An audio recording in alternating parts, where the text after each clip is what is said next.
യതീമിൻ്റെ വില നിങ്ങൾക്കറിയുമോ? നബിതങ്ങൾ പറയുകയാ, അന വഖാഫിൽ യതീമി ഫി ജന്നത്തി ഹകദ.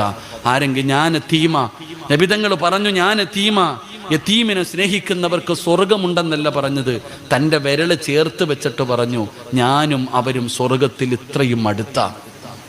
നബിതങ്ങൾ തൻ്റെ വിരൽ കാണിച്ചിട്ട് പറയാ, അള്ളാഹുവിൻ്റെ റസൂല് പറയുന്നു, യതീമിനെ സഹായിക്കുന്നവൻ, യതീമിനെ സ്നേഹിക്കുന്നവൻ ഞാനും അവനും നാളെ സ്വർഗത്തിൽ ഇതുപോലെ അടുത്താണെന്ന് മഹാനായ നബിയുനാ റസൂലുള്ളാഹി. ഉറക്കപ്പറ, മഹാനായ നബിയുനാ റസൂലുള്ളാഹി. നിങ്ങൾക്ക് യതീമിൻ്റെ മഹത്വം അറിയോ? പാപം പൊറുക്കണമെങ്കിൽ നമ്മളൊക്കെ ഒരുപാട് പാപം ചെയ്യുന്നവരാ. പെട്ടെന്ന് പാപം പൊറുക്കാനുള്ള വഴി മക്കത്ത് പോയിട്ട് ഹജറുൽ അസ്വദ് മുത്തിയാൽ മതി. എല്ലാ പാവവും അള്ളാഹു പുറത്തു തരും. അള്ളാഹു പോയി മുത്താൻ ഭാഗ്യം തരുമാറാകട്ടെ. അള്ളാഹു പോയി മുത്താൻ ഭാഗ്യം തരുമാറാകട്ടെ. അവിടെ പോയാൽ മുത്താൻ പറ്റുമോ? പൈസ മുടക്കി മക്കത്ത് പോയാൽ ഹജറുൽ അസ്വദ് മുത്താൻ പറ്റുമോ? തൊടാൻ പറ്റുമോ? എവിടെ തൊടാനായില്ലേ? എൻ്റെ പ്രിയപ്പെട്ടവരെ, യതീമിൻ്റെ വില നിങ്ങൾക്കറിയോ?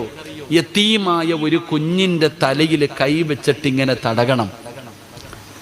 യതീമായ മക്കളുടെ തലയിൽ കൈവച്ചിട്ട് തലോടിയാൽ എത്ര മുടി നിന്റെ കയ്യിൽ തൊടുന്നുണ്ടോ അത്രയും പാവം അള്ളാഹു പുറത്തു തരുമെന്ന് നബിയുനാ റസൂലുള്ളാഹി.